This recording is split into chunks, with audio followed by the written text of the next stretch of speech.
I'm never sure when I'm live, and sometimes I think I'm live and I'm not live, and sometimes I've been on live for like 20 seconds. Apparently, one of them this morning I was live for 20 seconds without knowing. Oh man, Karina told me so. I think we're live. All right, we're live. Joined this hour by Danielle Montoya, who is a poet Chicana, who's a public health professional. So that's really exciting. So maybe we get some real information here. So why don't we start off with poetry? You've been writing poetry for years now. Can you tell our audience about how you got involved in writing poetry? What has poetry meant to you? Thanks for having me on. You're doing amazing things right now. You know, like every day I'm coming back to your channel and just seeing so many people, like, oh my God, like every type of person. And like just the other day, someone was playing the saxophone on here. Yeah. It was really cool. Like I was having a blast. Yeah. He was doing that in a French wine cellar. Like, what is life? You know what I mean? Like, how do you know all these people? So thank you for having me on. I feel really honored because, you know, you have an eclectic group of friends, and I think that's really amazing. So, poetry. Well, it all started when I was 5. No, I mean, like, you know, like, you know, when you're younger, you know, you read stuff. I think the first thing that got me into poetry was Shel Silverstein. I remember at an early age, I just picked up one of those books and like A Light in the Attic. And I just remember it being like different than anything I had ever read or like heard of. And I loved writing ever since. Then I like wrote and like turned stuff into the like Ventura County Fair. Oh, I'm from Oxnard, by the way. So strawberry capital of the world. And home to a lot of Chicanos and immigrant populations and stuff. So, and then I met you. So I went to Cal Lutheran University, and I actually remember meeting you and David Romero there. You guys were doing a gig there, and I was particularly blown away by your ability to just really talk about things that I hadn't been able to talk about yet. Like I had not at that point been able to talk about being Chicana.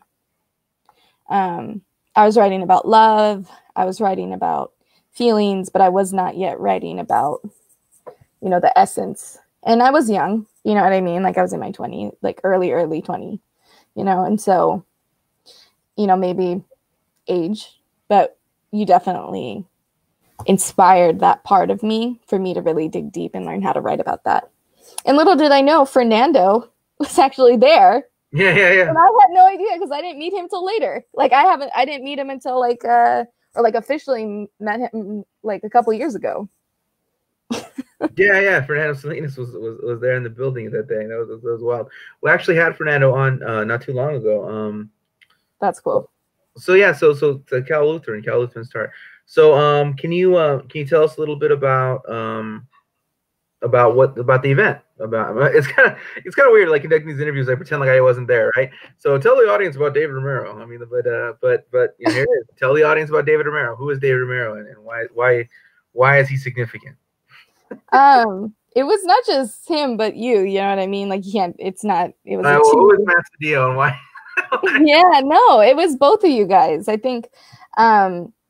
I was really into poetry. I was one of the only poets at the open mics they were having at the school. And then I heard that they were going to have a featured poet. And then when I saw the name Romero and then I saw Cedillo, I was like, oh shit, like they're Latino. Because I went to a school that, for frankly, like it's in Ventura County, but it's very, very white. Mm-hmm.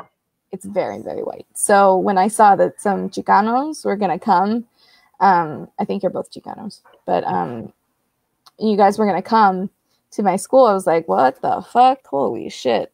So I had to be there. I was super excited. I was fangirling a little bit because like I had done low-key poetry, but I hadn't been speaking poetry, you know, at that point. That was like in 2013, 2014.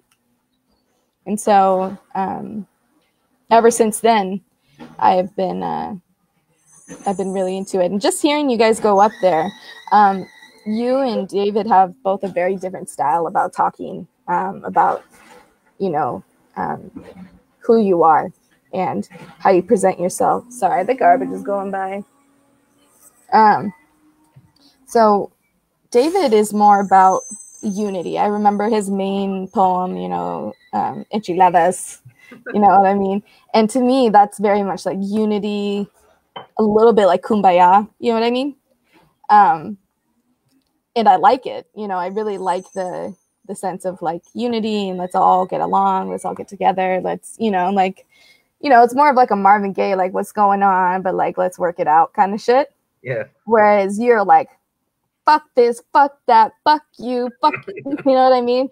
And I just remember being like, oh yeah, I want to be like that, because that's like the feelings I had inside at that point, and still do.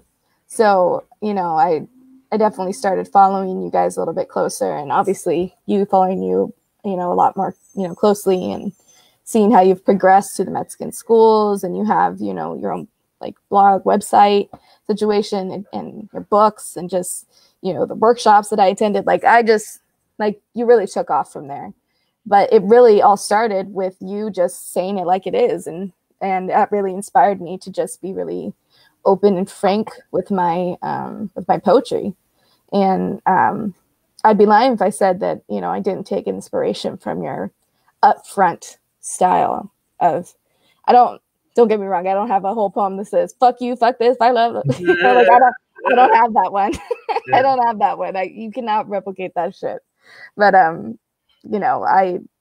do feel that I am able to express myself better having heard you and David, early on. No, thank you for that. Thank you for that a lot. Appreciate it. Can you share with us a poem? Yeah. All right. So I have a couple. Okay. Let's start with one, and then we'll. No, I'm trying to figure out what you want, like which one you want to do. Do you want like? Let's do. There's one that actually I stole your Jaguar energy. Yeah, do I'll tell you what. Do the second best one, because it'll draw us in, but then save the best one for last, so it's not anticlimactic. I got you. Yeah. This one's titled The Miseducation of the Chicano. Okay. In grade school, I was taught how to play house, how to play in roles quite rigid. I was taught about color and what it means to be American, colors of red, white, and blue, camouflage in foreign lands, that cowboys and Indians is just another name for cops and robbers, redskins and patriots. When to begin to teach our children that princesses have blonde hair, that Prince Charming loves a girl with skin as white as snow? When do we learn that you can't buy the color that you're born with? No matter who you are, what you do, when they look at me, all they see is skin, caramel brown, eyes, coffee dark, illegal immigrant, see foreign domestic threat from villages far, taking from your system. This land was made for us, and we and you are not invited. See, it starts with corporate education, learning to live off $1 when they can't afford to teach you any cents. Mass incarceration, Eric Garner's crime was the color of his skin. I was taught you can paint your own reality. But how can we?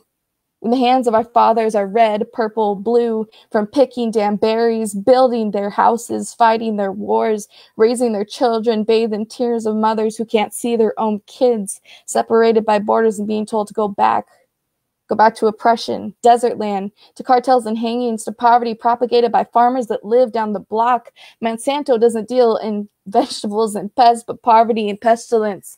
And those same people look at me and scream, go back. Go back to where you came from. Where? To Oxnard? Where my mother, my father, my grandparents were born, McKinley on 3rd.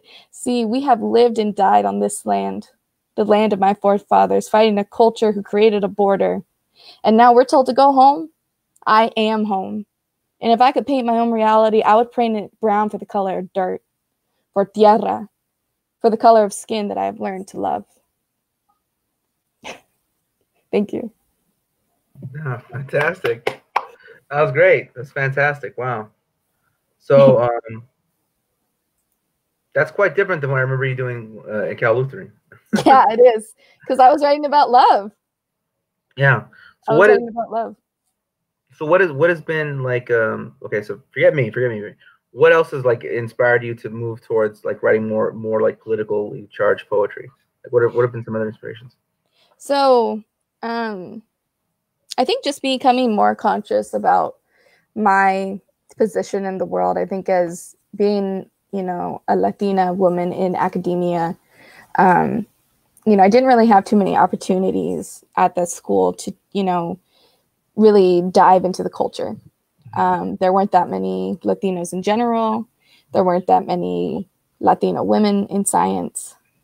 So I took it upon myself. I took some Chicano studies classes at the local community college just because I wanted to learn more. And I actually have the book right here. You know it. I mean, this is the first, I think, Chicano studies book that I had, and I still have it. I love it. I think I rented it and then kept it. And so, and then it just started going from there. I just started reading a lot more books, and, my family had their own journey, with race. I talk about that in some of my other ones where, like, I grew up with a grandma that always firmly said, like, I'm American, even though she's, she was born here, she's Mexican as you can get, or Mexican American as you can get. And I realized where her perspective came from, because I remember I started learning all about being a Chicana, learning about, just the whole history of it, learning that this is the box I fit into. And my grandma, like, continually just being like, no, I'm American. You call me American. And I think it was because they grew up in the 60s, the 50s and 60s, when in Oxnard, at least, schools were segregated. Even if they went to the same school with white people got into, college type, preparing you for college courses. My grandparents took, like auto shop and home ec and, like gardening classes. And on top of that, I think my grandma always tells a story. The first day she went to kindergarten, they told her she had a white teacher, and my grandma grew up speaking Spanish, as a very early, very young child. And they said, your name's not Maria Elena, it's Mary Ellen. Mm. And that's just how it started. I mean, my grandma tells me stories about how they would paddle people if you spoke in Spanish at school. So for my grandma, being American and saying, I am legal here, I'm American, I was born here, that is a coping mechanism and a way to survive, And so when I think about why I don't speak Spanish or, how I fit in as a Chicano, I realize that the Chicano story is one of a people who, like, I say this in one of my poems, a twice colonized people, And I think as I learned more about how, not only, are we the mix of the indigenous and the Spaniard and then, Mexican, empire, we are conquered by America, and we lose every step of the way a little bit of ourselves. And yet we're still able to celebrate what we have still. And I found a lot of liberation in that. I found a lot of strength in that. Like every book on this table that I have right now, like Indigenous People's History of the United States, like Strategies of Segregation, like the American Mexicans. Like after that, it was no stopping me, as soon as I got into it. And with that, what became important to me was not just love, but actually, social justice. I started, I wanted to be a doctor really early on, and I did up until, really recently. But that didn't work out for me. But I found a passion for my people, in the sense that I realized that there was something different about being Latino. And it wasn't just like, oh, we're brown, like, oh, we're proud, but like, no, there's some real health disparities. There's some real shit that has held us back. And I wanted to figure out what that was and how the fuck do I make it better? Because, I have to leave this place better than I found it. And so I think my poetry is just one outlet for that. And then not even to mention, like, I think after, like in 2015, 2016, when Trump got elected, and there was a lot of hatred, my poetry was a lot of, I think, a reaction to that, and pushed by, especially this poem. That poem, I think, was written very early on when Trump was elected, because, we had the border, we had, it just reminded me of all the times when I was made fun of and been like Mexico and just like all that shit, So the climate definitely, that's what inspired all of this. And I think this is true for a lot of Latinx people. I don't even know how to feel about that word. What do you feel about that word, Latinx? Well, I mean, I think it's good to include people, but there's a kind of there typically is a whole school of politics that accompanies it, where it's like this constant self-critique that we're bad, we're this, like the term Latinx is one thing, but then the politics of Latinx are another. Like, you know what I'm saying? So oftentimes when people use that, what's going to precede is a whole thing where, like, we need to challenge this, we need to challenge this, and within our own selves, we're this, and it becomes endless self-critique about how bad we are in a time period where we'll be calling drug dealers rapists, bad hombres, like this idea of like being maids, as though we're not oppressed and though we're oppressors, right? And that's typically when someone keeps banging that drum. That's oftentimes. So I'm not opposed to the term, but it's like the set of politics that oftentimes comes with that often comes out of the academia, comes out of social media influencers. So I don't have a problem with the term, but I have a problem with a certain set of politics often associated with the term. But may not be. It may not be. But it may not be. I don't know. But I think as the term becomes more popular, as more and more people just use it, just generally speaking, it becomes like part of the common lexicon. Yeah. To say Latinx instead of Latino, then it doesn't mean anything. I mean, but I think right now, and I think it's transitioning into that point now. When people just say Latinx, they just say it. But when it first started, I noticed it was always like this, like, we're this, we're this, we're this, we're this, we're this, what's wrong with us here, and there. And all those things are kind of true. I mean, many of those things are true, that those things exist, right? But like, everybody has like problematic uncles. There's no community in the world with problematic uncles, right? And the idea that we're going to say that we're going to associate the quote unquote our liberation with I shouldn't put that in quotes. We're going to associate the concept of we're going to fight for our liberation with the most reactionary elements of our community, is to say that we're not worthy of liberation, and da da da da. So like, that's kind of those politics. I find them to be very distractionary. I kind of at first was like, you're right, we should focus on that. You're right, we should focus on that. But then more and more, it became very clear that the end goal was to sideline us. Yeah. Struggling for liberation, to put us outside and say we're unworthy of that, and what we best do is to, just shut the fuck up, right? So then that became like that became a group, that became something I ended up fighting very hard against. But I don't associate that with the term Latinx. I associate that with a certain set of politics. But I do know that Latinx, the term came out of that set of politics. But now it seems to be more just commonly used. So I don't know. I don't think about it too much.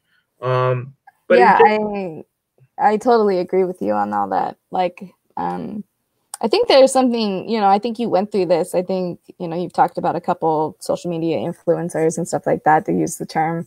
But there is this sense, I think, now where, I even got it in college, like being a Chicana, being Mexican American. It was almost seen as like we were the oppressors of, Central American, so my Central American friends, or friends from South America, if they were Latino and, they weren't Mexican, it was almost like, well, fuck you guys. You know what I mean? Yeah. And so it's hard. It's hard to both like accept who you are, like, like in the sense of like, okay, we are the dominant, Latino group in this country, but we are also the most persecuted Latino group in this country. You don't hear the president saying, Latinos are bad. You saying, hear him saying that Mexicans are bad. It's like Sikhs when they get called Muslims. It's not, they're getting called a Muslim because that's a derogatory term. So if Guatemalan is called, Mexican, they're doing that because the Mexican is the derogatory. You know what I mean? Yeah. But they all see us the same. That's kind of where I felt with it is, I had a little bit of, I first was really on board with Latinx, and I actually adopted, using it in my terms and lexicon. And actually the nonprofit I work with, they're using that term for young Latinos. And I think that's a decent place to have it, among young academics who want to feel a sense of community about a newer generation of Latinos. Mm-hmm. But I also feel that it erases Chicanismo. It kind of, gets in the, I don't know, it gets in the way of that.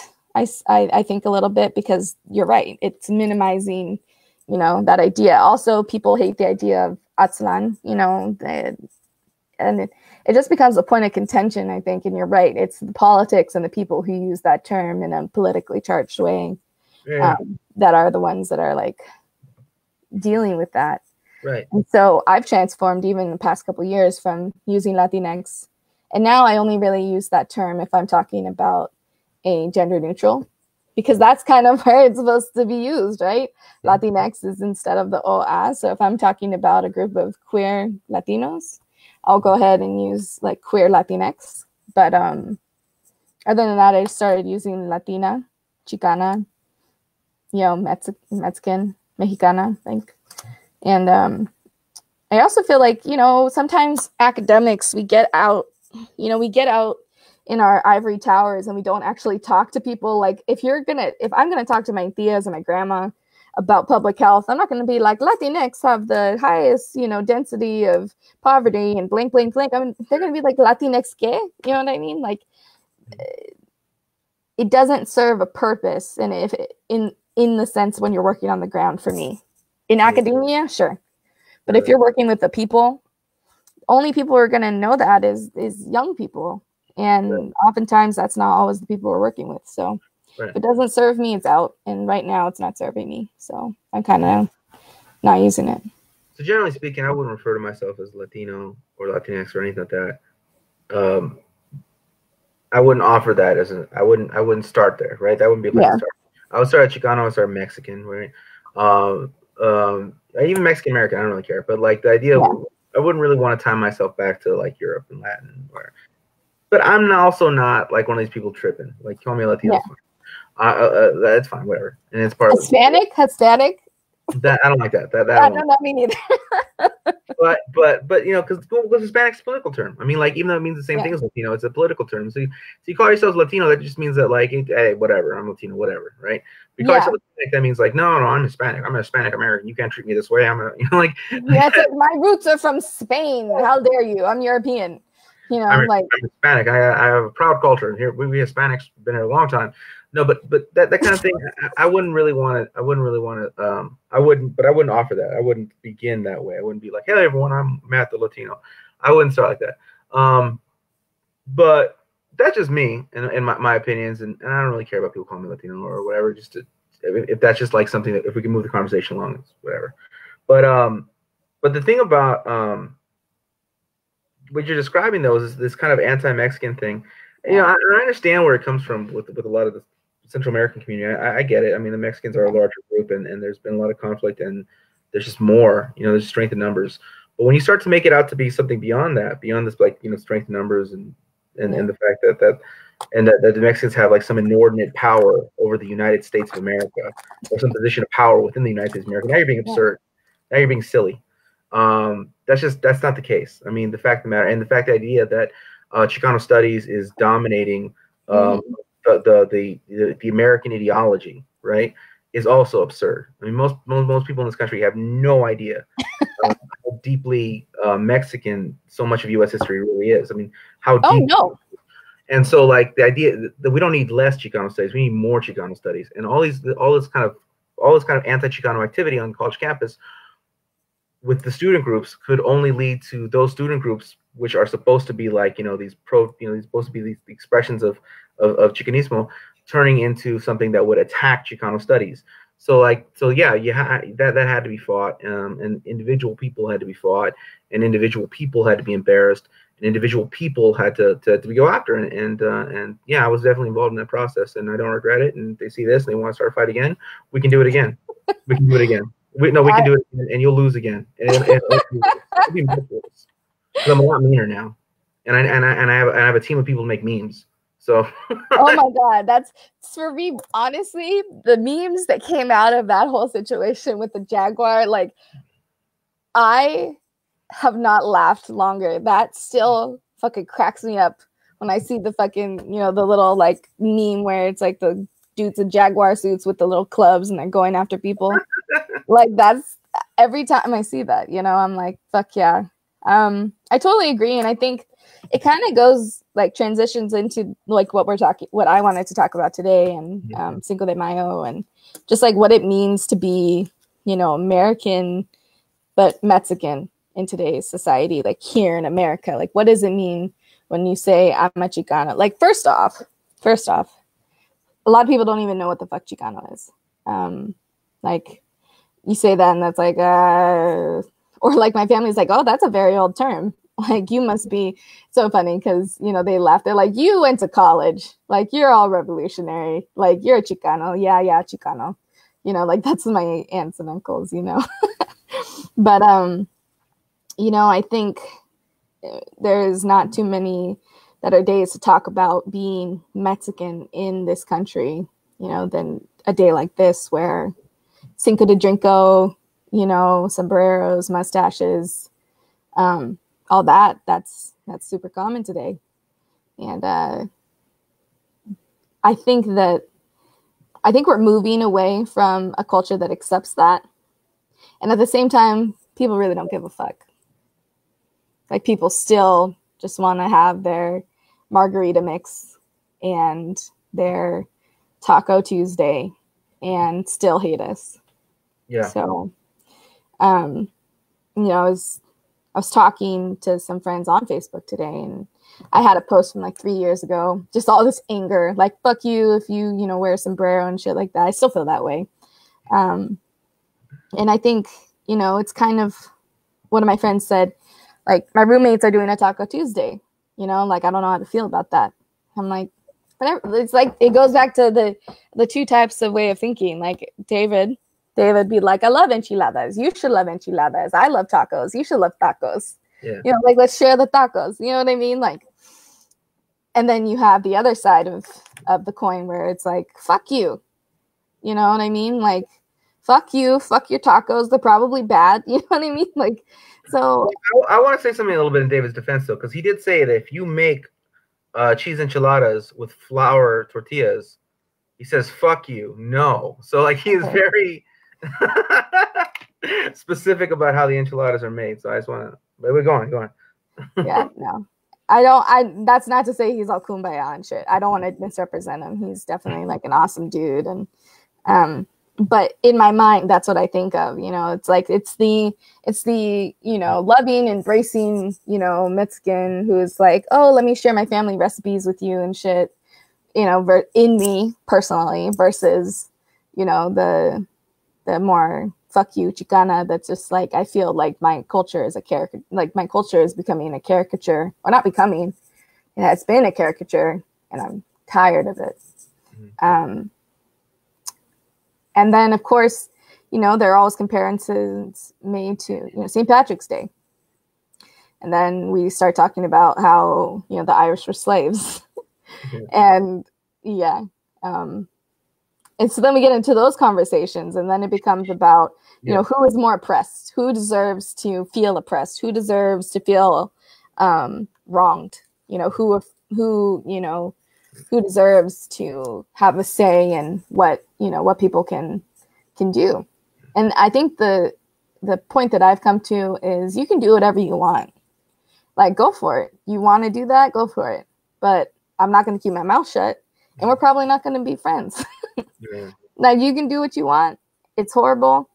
And I'm just glad I see you for who you are.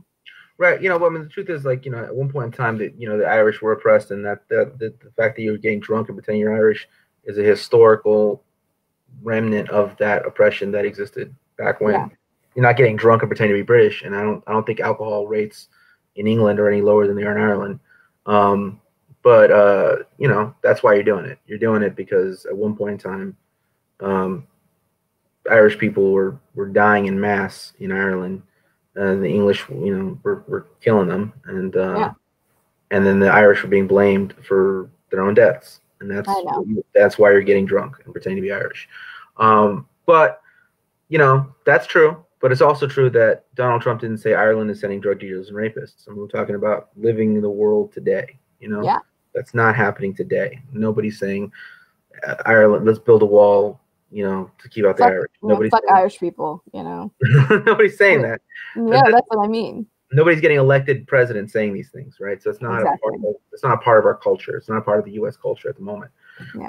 So that's why that's kind of like, it's an irrelevant conversation. It's an irrelevant point. But the fact of the matter is, the only reason you're even doing that is because at one time that was true, and that's why you think it's cool to get drunk and be Irish. Yeah. So like the whole point's stupid. I mean, it's ridiculous. Can you share another poem though? Yeah, let's do it.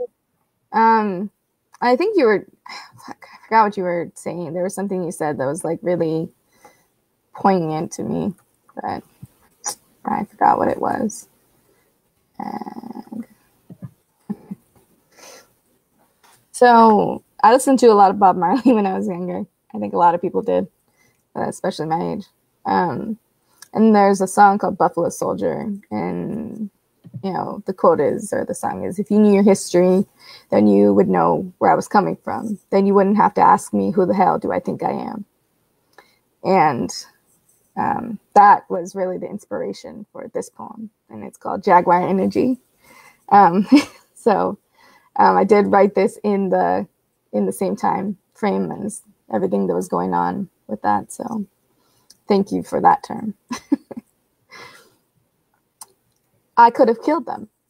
Jaguar knife set deep in skin that looked like mine, hair and eyes that looked like mine. They said, you're not really Mexican.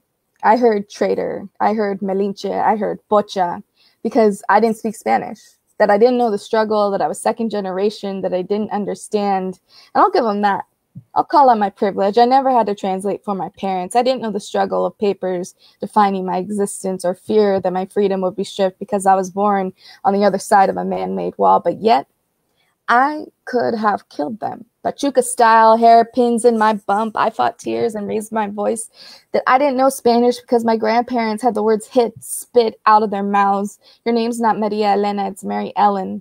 My grandparents grew up in Oxnard, where they lived and went to school with teachers that hit you if you spoke your truth in native tongue, in silent prayer and quiet protest, and all the brown bodies stuffed into caskets and auto shop and home ec classes. I am a product of a twice colonized people. I am the product of my father who wasn't taught, a mother whose family was middle class, and I think they excused it because why learn a language that kept them poor and different and tired and working in fields? But I can't scrub the smell of packing houses off my skin. I can't rub off the dirt. The earth loved me so much, she colored me just like her. I will be judged by white people just as harshly as you, friend.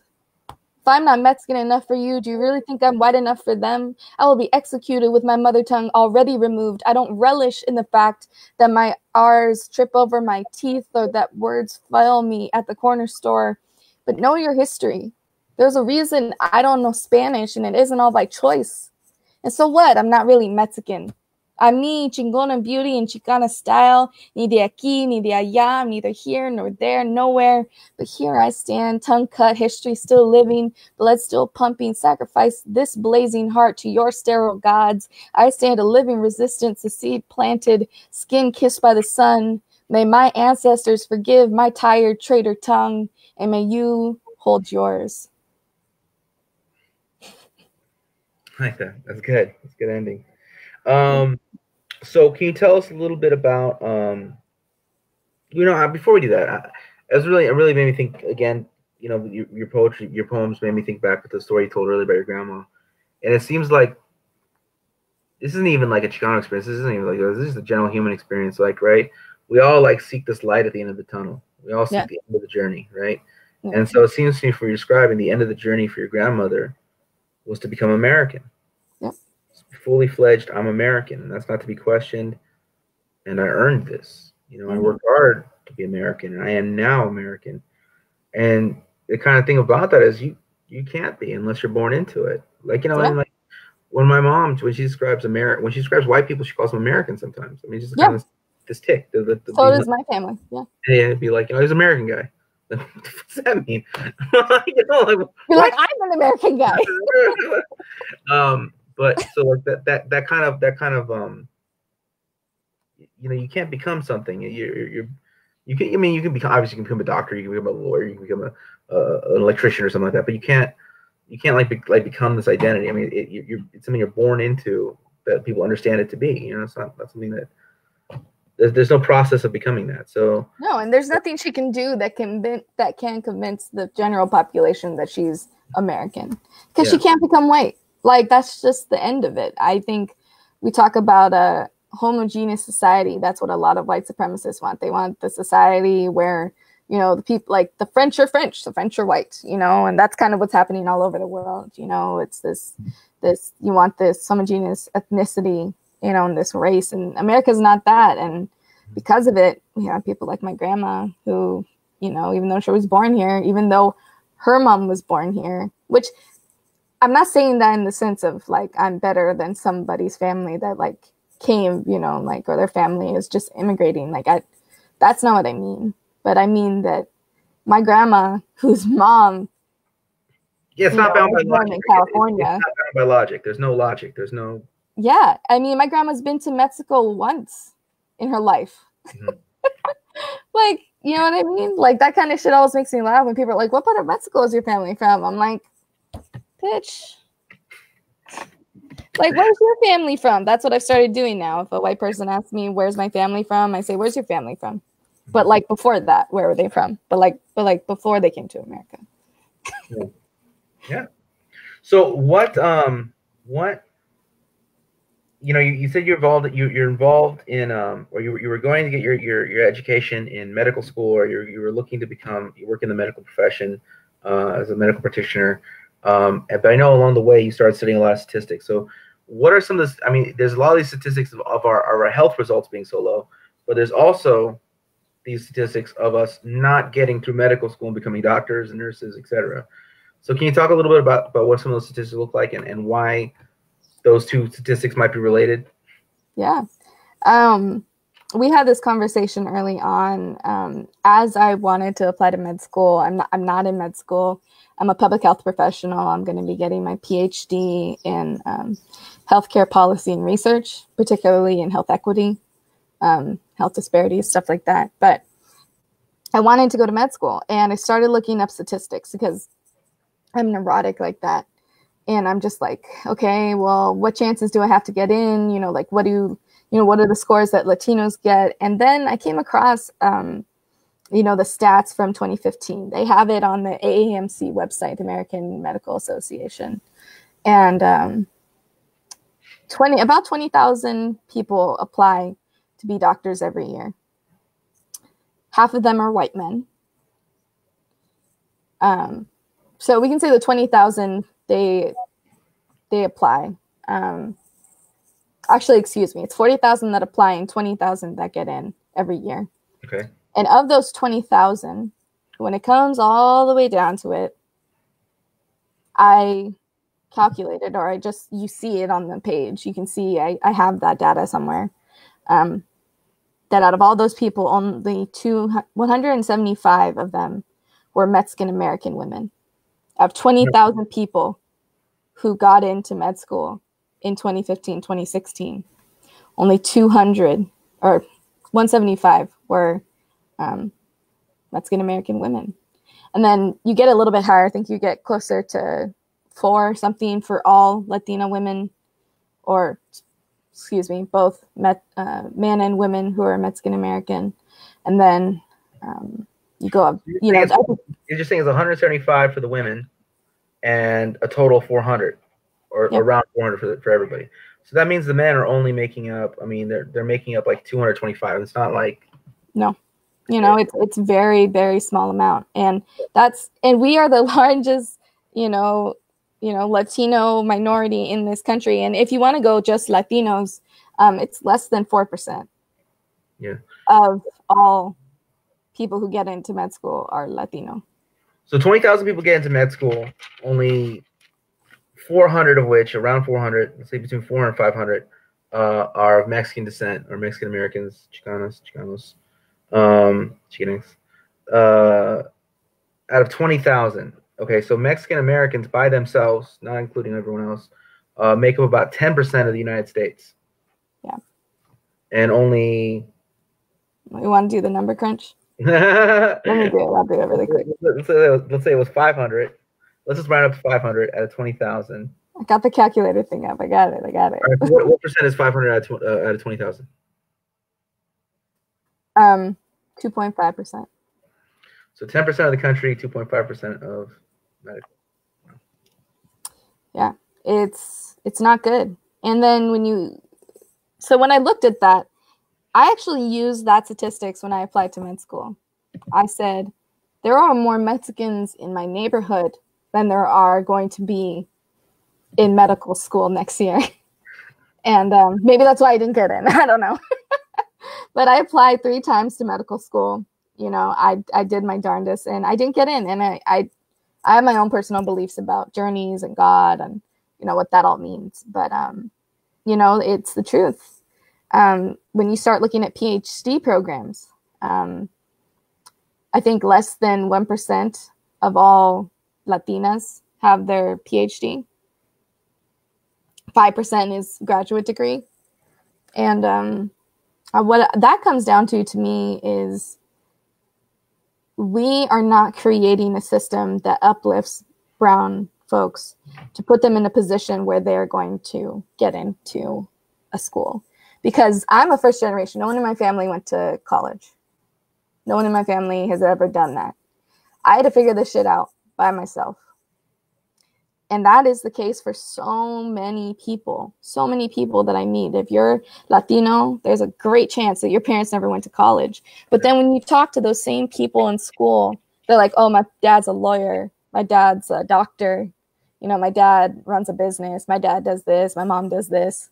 You come to start to realize that there is a difference. Like there is something that you're missing, and you're missing that generational knowledge and that generational wealth. I mean, it is prevalent, especially in undergrad and graduate school. I mean, there's so many people that I met, you know. I remember the first year, I was a young, you know, biology student at Cal Lutheran, and another student was like, man, I'm just going to drop out of school and become a mailman. And I got so pissed. My dad's a mailman. And I was like, and I went off and I was like, I'm sorry, not all of our parents can be doctors and lawyers. Shit, what the fuck? You know, I was so mad, you know, and, you know, I really do think it comes down to the fact that this is new territory. And we still need affirmative action. We still need affirmative action because those numbers are not indicative. Not to say that every race needs to be at the exact percentage, but there is something seriously wrong if out of 20,000 medical school students, only 2.5% of them are Mexican Americans. What that means is that you don't see people who are culturally competent as doctors. You don't see people who are not just culturally competent, but culturally diverse. And what I mean by that is you're not seeing people of other races. There have been studies that shown that people are more able to relate to somebody when they're in a medical professional setting if someone speaks their language or is culturally close to them. So if we're in Ventura County, it's like or at least Oxnard. Oxnard is about 70% Mexican Latino. My city is just really Mexican, really, really, really brown. It would be important, just like it is with any other government organization, if the people who service us look like us, speak like us, sound like us. Don't get me wrong. There is benefit to having people, you know, diversity. There's nothing wrong with that. But when you do not have people looking like you in positions of power, that makes you feel less. It makes you feel like I can't do that. I didn't know any doctors when I grew up. Like, there are so many people that are like, oh yeah, my uncle's a doctor. Oh yeah, like my dad was able to get me this kind of, research because, he's a doctor and one of his friends let him, and so there are so many hurdles in education and higher education, not only in ethnic studies, but in just being a person of color, specifically Black, Native American, and Latino. There are so many in Pacific Islander, but there are so many, hurdles that we must overcome to even get our foot in the door. And then that's not even counting once you become a professional, how you're treated in the field, and yeah, it's something I'm really passionate about. but so what these stats bear out is not just that, like, oh man, we don't get to be rich, fancy doctors, something like that. It also plays out in the health outcomes of people going to the hospital. I mean, yes. So many different. So can you talk a little bit about that? Can you talk a little bit about like these health outcomes and how they're affected? Yeah. So health outcomes. There's a lot of different reasons that different populations can have different health outcomes. These are determined by what are called social determinants of health. So social determinants of health are housing. There's a saying in public health that your zip code determines your health. So depending on where you live. And what I mean by that is if you live in a place that has increased rates of health hazards, so smog, you live next to a train field, you live next to a field with pesticides, you live next to factories, which many people of color do because of discriminatory and racist housing laws, you're going to have higher levels of cancer, you're going to have higher levels of asthma. Another social determinant, poverty and food deserts. I lived in Colton when I was going to school, so that's out in the Inland Empire, and let me tell you, the Inland Empire has a lot of crazy shit going on there, but one thing they do is they have food deserts for miles. What I mean by that is you cannot walk without a car to get fresh fruits and vegetables. Mm-hmm. And that is a huge problem for many people of color because you don't want to put a Kroger, you don't want to put a Whole Foods, you don't want to put a Vons, you don't want to put, anything, a Sprouts in a poor neighborhood. So what ends up happening is Latinos, African Americans end up having to eat a lot of fast food. And also, it is cheaper we did a case study. It is cheaper when you're walking down the street. The only thing you have are gas, like liquor stores in some of these locations. It is cheaper to buy a soda a soda than it is to buy a bottle of water in some of these neighborhoods. That alone tells you that, one, people don't care about anybody's health. Like corporations and capitalism are fucking our shit up. Yeah. And two, it just shows, what's going on. So those are some social determinants of health. But then other social determinants of health are, how are you treated once you get into a hospital? What is your access to healthcare? Like, are you far away from a clinic? Are you living in a rural city? Like, can you even get to your clinic? Do you have access to healthcare? If you are undocumented, sometimes it's very difficult to get healthcare.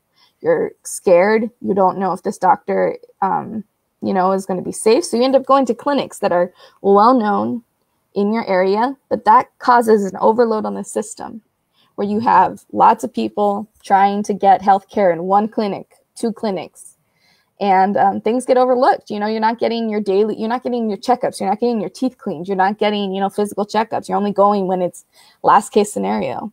And so what we're seeing right now with COVID is especially interesting to me.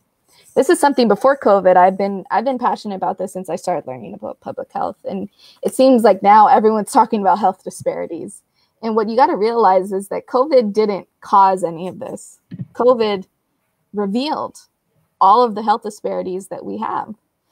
COVID really shed a light. It has, and if we don't, it has shed a light on the social determinants of health, but also how you're treated, who can get a test, the access. It is just ripped open the curtain behind our health system. I mean, not even talking about how capable we are and, you know, how we're not able to even test people, but just talking about people of color and how they're treated and their care.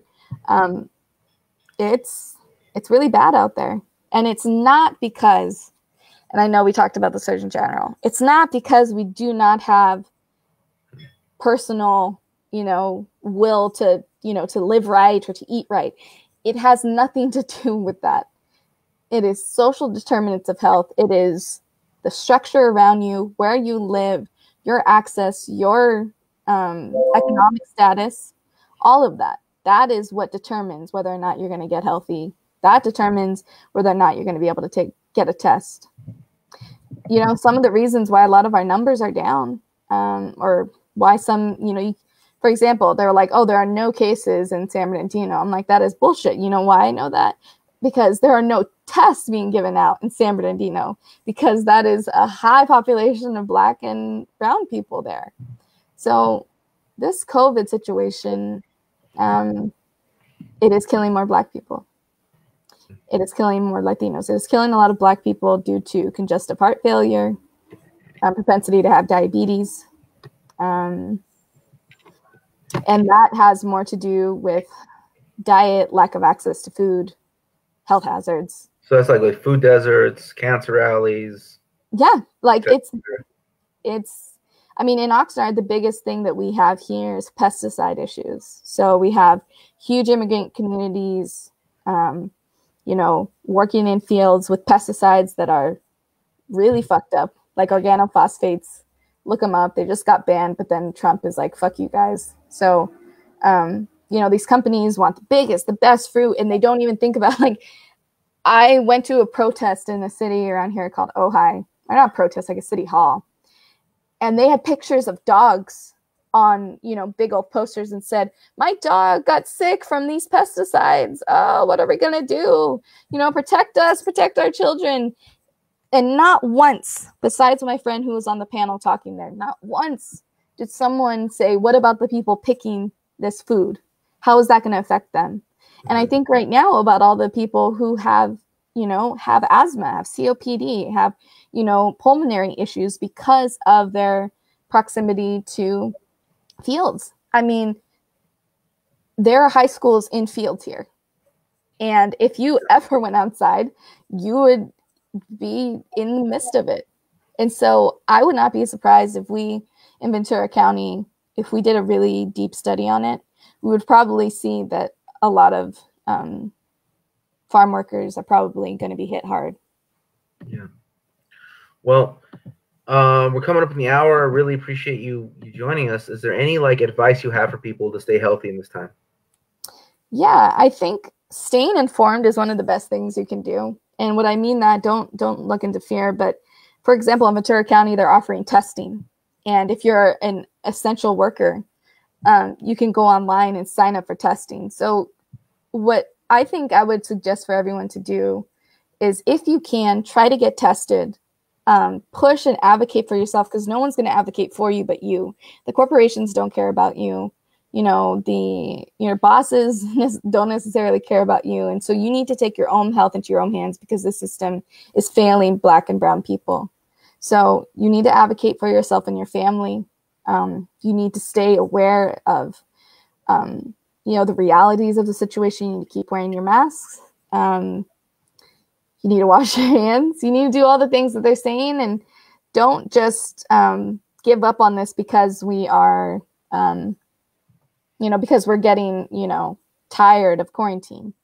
You know, that's your abuela's life. You know, that is your cousin's life. That is your grandpa's life there. When we open everything up and we say, fuck, you know, fuck people who can't survive this, you know, survival of the fittest. They're really talking about our families and brown people and Black people. And so if society at large doesn't want to care about you, you got to care about you. We need to have solidarity in our communities. We need to continue making masks. We need to continue pushing and advocating for more testing, and just keeping together. because that's how we're going to get through this. Well, thank you, Danielle, for your time. I really appreciate it, and I definitely endorse that message. Awesome. All right. Thank you so much. Take care. Soon.